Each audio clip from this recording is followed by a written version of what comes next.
Everyone, how are you?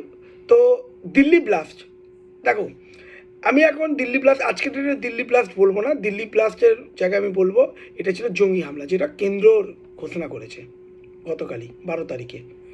তো দেখো যে ঘটনাটা হলো খুবই নক্কারজনক ঘটনা।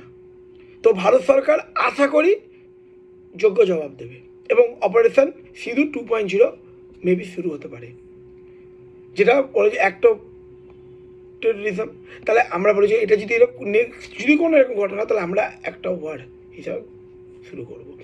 যাই হোক, শুরু হয়েছে টাইম লাইন যদি তুমি দেখো, 8ই নভেম্বর গুজরাট এটিএসের জালে 3 জঙ্গি ধরা পড়লো। 3 জঙ্গি থেকে ইনভেস্টিগেট করে পরবর্তীকালে 9 নভেম্বর দিল্লি হরিয়ানা জুড়ে ব্যাপক তল্লাশি হয়, উদ্ধার হয় 3000 কেজি বিস্ফোরক। 3000 কেজি, বুঝতে পারছি আমাদের ইন্টেলিজেন্স কতটা স্ট্রং, কীভাবে ওগুলোকে ধরলো। পরবর্তীকালে 10ই নভেম্বর কী হলো, গ্রেপ্তার আল ফালাহ বিশ্ববিদ্যালয়ের চিকিৎসক মুজাম্মিল গানাই, এটা কথা আমাদের জম্মু কাশ্মীরে। পরে কি হলো, এটা কিন্তু মনে রাখবে দিল্লি পুলিশ, হরিয়ানা পুলিশ এবং উত্তরপ্রদেশ পুলিশ যৌথভাবে।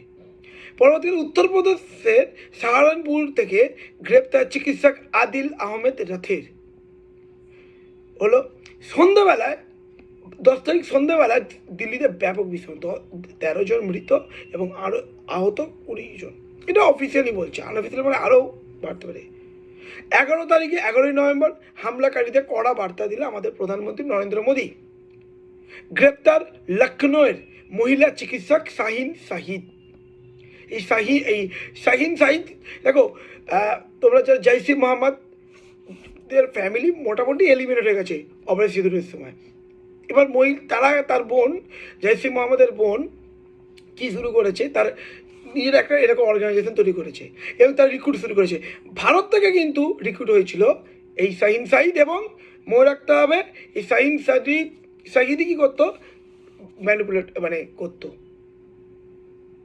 বুঝতে পারছি, সবাই কিন্তু ডক্টর। আচ্ছা, পরের আটক আরেক চিকিৎসক শাহজাদ মালিক 12 তারিখে ভুটান থেকে ফিরে আহতের সঙ্গে দেখা করলেন আমাদের প্রধান নরেন্দ্র মোদী এবং দিল্লি বিস্ফোরণের জঙ্গি হামলা ঘোষণা করল কেন্দ্র, এবং আমরা অবশ্যই 2.0 শুরু করব। এবং আজকে দেখেছো ইউএসএ বলে দিয়েছে যে ইন্ডিয়া ইনভেস্টিগেট করছে ফাটাফাটি এবং প্রপারলি। তো যাই হোক, নেক্সট আপডেট যা পাবো আমি তোমাদেরকে প্রোভাইড করবো। Thank you.